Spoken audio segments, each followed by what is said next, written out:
At first, I want to thank the organizer giving me this opportunity to present our work. So from the early session, I feel I already began to know many things I don't know. So now I'm going to talking about something I do know. So my topic will be vaccines and monoclonal antibodies to combat invasive fungal infections. So last year,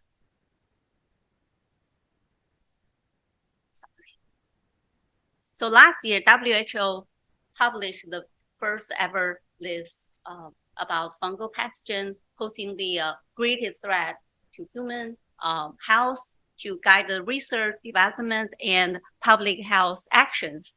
So fungal infection often strike the people already very sick and with a very few limited choices of treatment, and also there are very few available in the development pipeline. So the critical priority group include two Canada species, Canada aureus and Canada albicans. So my lab has been focused on both of them. So in particular, Canada aureus, CDC have called Canada aureus an urgent threat. I'm sorry, and a superbug years ago. And then during pandemic, actually COVID-19 creates a conditions for emergence of this superbug in ICU and hospitals. So I will spend a little bit more time on Canada aureus because Canada aureus is very, I'm sorry. So it's very easily spread. It's a deadly pathogen and causes very high mortality. And Canada aureus is also the first inherently multi-drug resistant fungal pathogens. And we all know the in immunocompromised population is at highest risk. However, the biggest challenge for the clinician to face is the modern antifungal drugs are not effective in this population. So what's the solution? So ideally, first, we need to vaccinate patients or people before the anticipated immunosuppression. And second, the protective monoclonal antibody can provide immediate protection, even temporarily. So it's a very challenge to design or develop antifungal vaccine due to the complicated pathogen pool of fungal pathogen, antifungal pathogen, and also they have multiple pathways for immune escape. So talk about especially in Canada cell wall, we have the cell wall, special cell surface is first point recognized by immune system. So the specific small molecule, my lab, our vaccine target for there are two categories. One is cell surface peptide and cell surface glycans.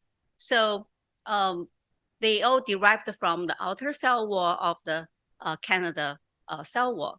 And we already developed a panel of protective peptide vaccine can protect disseminated candidiasis in immunocompetent and immunocompromised mouse model. We also have several glycan epitopes that each can induce protective immunity against invasive candidiasis in animal model.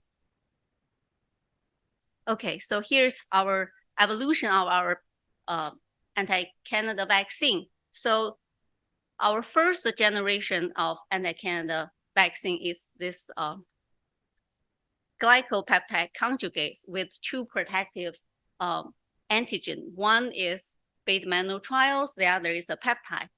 And then we also developed this dendritic cell-based immunization approach to improve the immunogenicity of this relatively weak small molecule.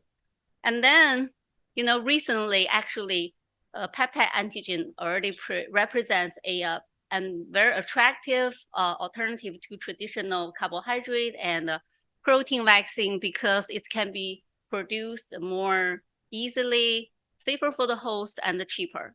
So our second generation is like double peptide vaccine combines two protective peptide epitopes.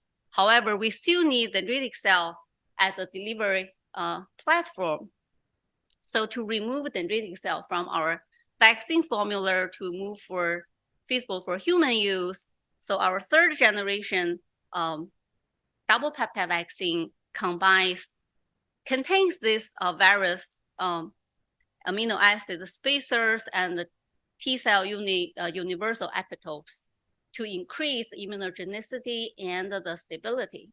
So actually, we have several double peptide vaccine conjugates mixed with appropriate adjuvant within the clinical trial, and we can protect mice against invasive candidiasis in both immunocompetent and immunocompromised mouse model. Okay, so as I mentioned, the biggest challenge to combat fungal infection is these conventional antifungal drugs are not effective in the immunocompromised population. So the antibody-based therapy actually has provided a novel treatment option for in this area. So our strategy is to passive transfer of protective monoclonal antibody that are specific to Candida cell surface epitope, which have high homology in multiple pathogenic Candida species, not just focus on Candida albicans or Candida auris. So the benefits are, first, antibody are specific to target, not selecting for drug resistance, and also can protect via multiple mechanisms, and also monoclonal antibody can be synergistic with antifungal drugs. So using alone or combined with antifungal drugs, so monoclonal antibody can be effective in immunocompromised patients. So FDA already approved 5 monoclonal antibody for treatment of viral and bacterial diseases. However, there's no monoclonal antibody-derived drug for treatment of human fungal diseases. Okay, so it's important to understand the protect immunity because we need to devise because it provides principle to devise a strategy to boost those protective immune responses. So we have demonstrated the protective mechanism of our vaccine and protective monoclonal antibody first through the classic mechanism, for example, such as the complement activation and enhanced phagocytosis, and we have double peptide vaccine and also represent a unique platform to boost both the Th1 and the Th2 immunity, as well as immunomodulation and reduce host damage from inflammation. And we have a panel of protective monoclonal antibody also play a critical role in the growth inhibition of the Candida species and also direct candidicidal activity and biofilm inhibition. So biofilm specific infection is a big, significant clinical challenge because there's no biofilm specific drug available for Candida or for any microbe. Okay, as we're moving our anti-Candida peptide vaccine and monoclonal antibodies for the human use, we do have a good relationship with our excellent collaborator. We have developed this liposome platform displayed the peptide vaccine by SNAP technology provided by Pop Bio, and Fina Bio also provide us with his FDA approved protein carrier for our peptide antigen. And also the EU Bison and antigen also provide us with their qubit virus-like particle and also this Fc Rider protein nanoparticle as a powerful delivery platform for our special dose peptide or glycan small molecule as a vaccine. So I think armed with this new technology, so we have already obtained very promising preliminary data showing the progress in the antibody titer and the duality. So we do believe, our study holds a substantial promise for the prevention and treatment of human fungal infection.